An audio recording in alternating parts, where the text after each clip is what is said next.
नहम्या और उसका 8वां बाब जो 18 आयात पर मुश्तमिल है। अज़रा शरीयत की किताब पढ़कर लोगों को सुनाता है और सब लोग यकतन होकर पानी फाटक के सामने के मैदान में इकट्ठे हुए और उन्होंने अज़रा फ़की से अर्ज़ की कि मूसा की शरीयत की किताब को जिसका खुदावंद ने इसराइल को हुक्म दिया था लाए। और 7वें महीने की पहली तारीख को अज़रा काहिन तौरात को जमात के यानी मर्दों और औरतों और उन सब के सामने ले आया जो सुनकर समझ सकते थे, और वो उसमें से पानी फाटक के सामने के मैदान में सुबह से दोपहर तक मर्दों और औरतों और सबों के आगे जो समझ सकते थे पढ़ता रहा,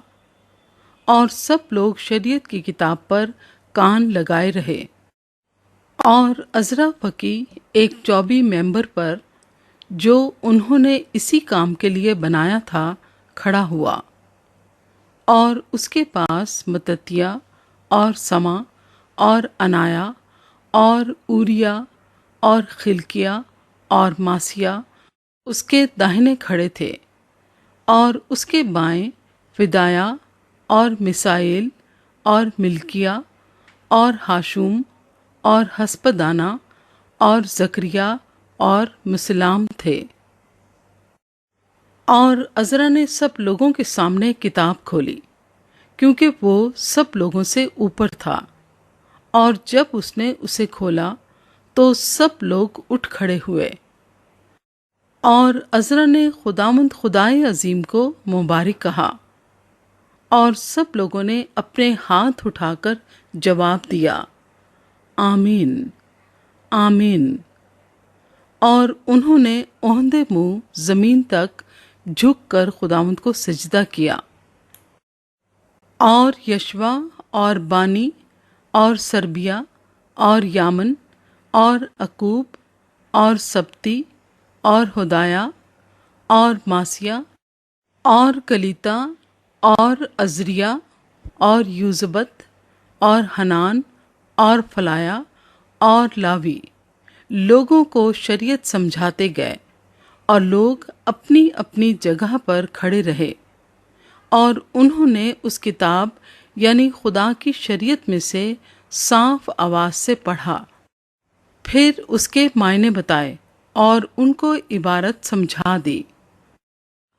और नहमिया ने जो हाकिम था और अज़रा काहिन और फ़की ने और उन लावियों ने जो लोगों को सिखा रहे थे सब लोगों से कहा,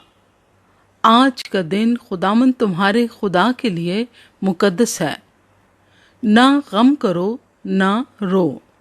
क्योंकि सब लोग शरीयत की बातें सुनकर रोने लगे थे। फिर उसने उनसे कहा कि अब जाओ और जो मोटा है खाओ और जो मीठा है पियो, और जिनके लिए कुछ तैयार नहीं हुआ उनके पास भी भेजो, क्योंकि आज का दिन हमारे खुदावंद के लिए मुकद्दस है। और तुम उदास मत हो, क्योंकि खुदावंद की शादमानी तुम्हारी पनाह गाह है। और लावियों ने सब लोगों को चुप कराया और कहा, खामोश हो जाओ, क्योंकि आज का दिन मुकद्दस है, और गम ना करो। सो सब लोग खाने पीने और हिस्सा भेजने और बड़ी खुशी करने को चले गए, क्योंकि वो उन बातों को जो उनके आगे पढ़ी गईं समझे थे। ईद ख़याम, झोंपड़ियों की ईद।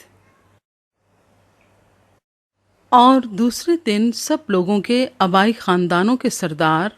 और काहिन और लावी अज़रा फ़की के पास इकट्ठे हुए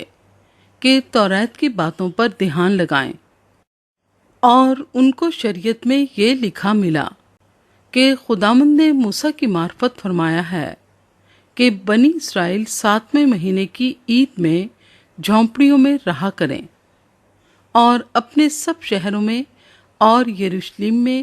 یہ اعلان اور منادی کرائیں کہ پہاڑ پر جا کر زیتون کی ڈالیاں اور جنگلی زیتون کی ڈالیاں اور مہندی کی ڈالیاں